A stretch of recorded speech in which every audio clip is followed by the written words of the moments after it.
Avec le développement du télétravail, on assiste effectivement à peut-être à une transformation des mobilités. Dans le cadre du Forum Vie Mobile, qui est un petit think tank français pour lequel je suis directeur scientifique, on a eu l'occasion de mener une enquête sur la France, en fait, sur ces questions-là. On a pu voir qu'à peu près 33% de la population active qui a télétravaillé à 100%, et que pendant la période du confinement, parmi ces 33%, il y en a une bonne moitié qui l'ont très bien vécu. Et ça, c'est quelque chose qu'on voit aussi en Suisse. Donc ça va avoir un impact sur la mobilité, certainement. Probablement que les heures de pointe, on peut tout à fait l'imaginer, seront moins fortes et qu'on aura peut-être un étalement des déplacements au cours de la journée qui se fait de façon un peu plus fluide. Les entreprises ont dû plonger de manière assez abrupte et généralisée dans le télétravail. Donc nous, dans notre métier, on appelle ça la démobilité, puisqu'en fait, c'est une des solutions potentielles que peut proposer une entreprise à ses collaboratrices et collaborateurs.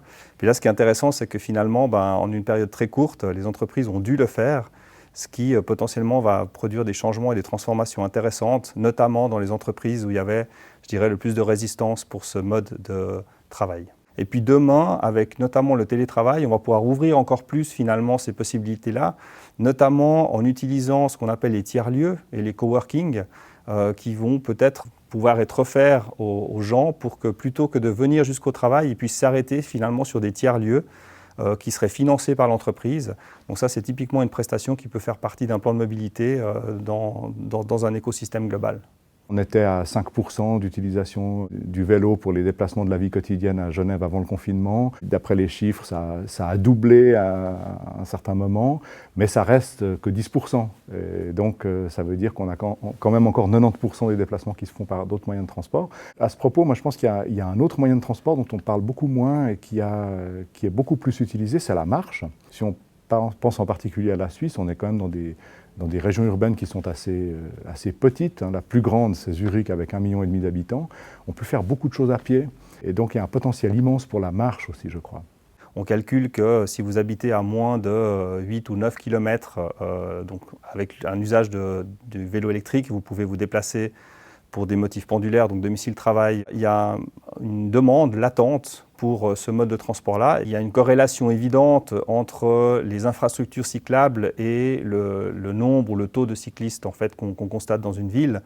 Donc de ce point de vue-là, la collectivité publique a évidemment un rôle important à jouer pour pouvoir propulser ces infrastructures et faire en sorte qu'elles puissent se construire, se pérenniser. Si on se tourne vers l'étranger, si on regarde des villes comme les villes du nord de l'Europe, comme Copenhague, comme Anvers, comme Stockholm, ça fait très longtemps que en fait, cette question des transports n'est plus clivée entre des élus de gauche et des élus de droite. Bon, la question du développement des pistes cyclables, des mobilités piétonnes a certes suscité un certain nombre de réactions, notamment à Genève, mais ces réactions ne suivent plus un clivage strict gauche-droite.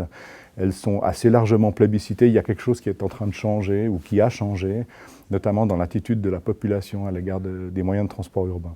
Ce que peut faire l'entreprise finalement pour accompagner les transformations, c'est de proposer une architecture de choix qui oriente en fait ses collaboratrices et collaborateurs vers d'autres modes de transport. Prenons une entreprise qui rentre dans un plan de mobilité parce qu'il y a des problématiques en lien avec le stationnement. À partir de là, l'entreprise, ce qu'elle va pouvoir faire, c'est d'une part réserver les places de parking à celles et ceux qui en ont le plus besoin, qui a comme contrepartie que les personnes qui n'obtiennent pas finalement la possibilité de venir en voiture puissent obtenir d'autres prestations.